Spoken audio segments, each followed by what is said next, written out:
Bonjour à tous et bienvenue sur Massa Délices. Vous avez envie de préparer des gâteaux mais vous n'avez pas le temps? Ces gâteaux sont pour vous. Ils sont sans cuisson, sans beurre, sans sucre ajouté, juste avec de bons ingrédients. Ils se préparent en quelques minutes. En plus, ils sont tendres avec beaucoup de goût. Voici les recettes. Je vous dirais que ces gâteaux, c'est une fusion entre deux recettes de gâteaux algériens. Les djeldjelaniat, qui sont des gâteaux faits à base de sésame. Une autre recette qui sont les bnioun, des gâteaux algériens faits avec des biscuits du commerce hachés qui sont sans cuisson. Sauf que dans cette recette, je vais utiliser des gaufrettes hachées. Avec cette fusion, vous aurez des gâteaux de dernière minute au goût unique. Pour leur préparation, dans un récipient, j'ai mis une mesure de gaufrettes hachées, environ 120 g. Une autre mesure de noix de Grenoble hachées de 120 g que vous pouvez remplacer par des amandes moulues. Une mesure de cacahuètes moulues de 125 g et une mesure de sésame grillé de 120 g.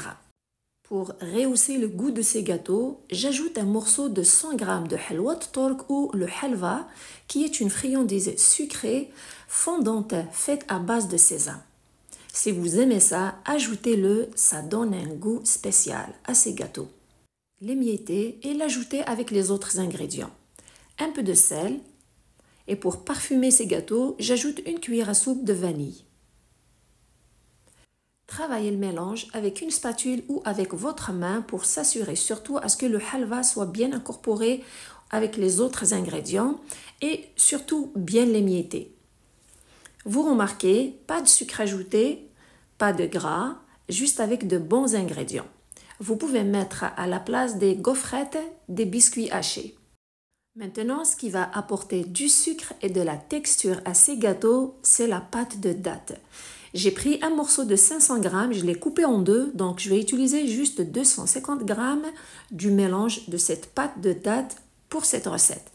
Alors, j'ai pris ce morceau de 250 g, je le ramollis en lui ajoutant de l'eau tiède tout en le travaillant avec les mains jusqu'à ce que cette pâte de date devienne légère, très légère et molle.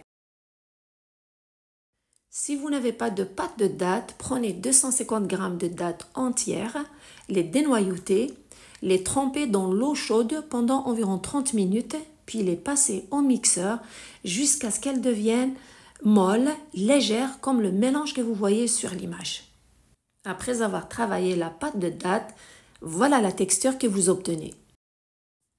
Le versez dans le mélange avec les autres ingrédients, puis prenez votre temps à travailler le tout jusqu'à ce que tous ces ingrédients soient bien liés grâce à ces dattes qui sont légères, cette pâte de date qui est molle et légère.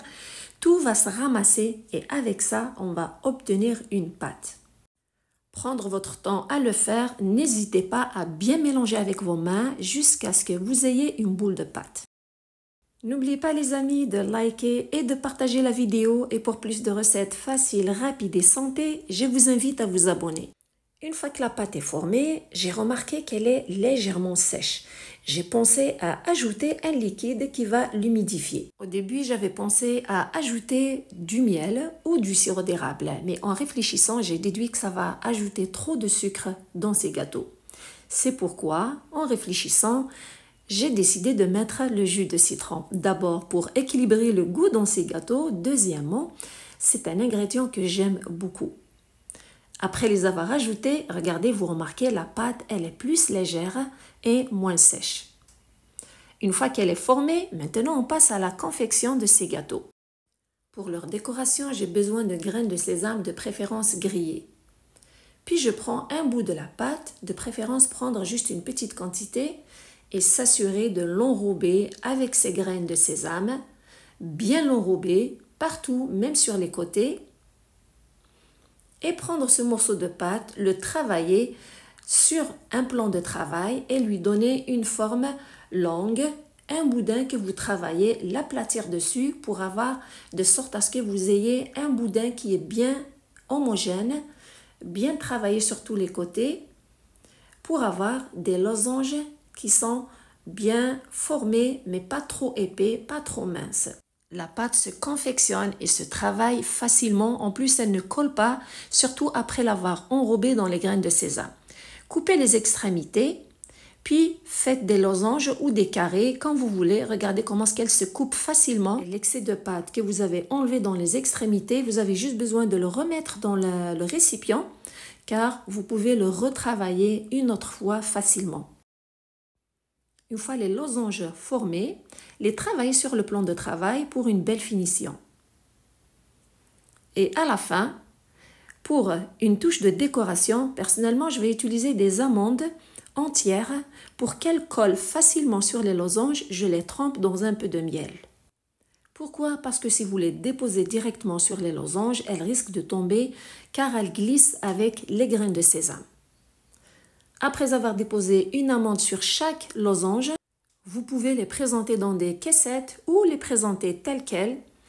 Il vous reste qu'à les déguster. C'est des gâteaux qui sont simples, santé, pas trop de sucre. Ils sont goûteux, faciles à réaliser, de dernière minute, sans gras et healthy. Vous pouvez les déguster sans se culpabiliser. Mais j'ai une question pour vous.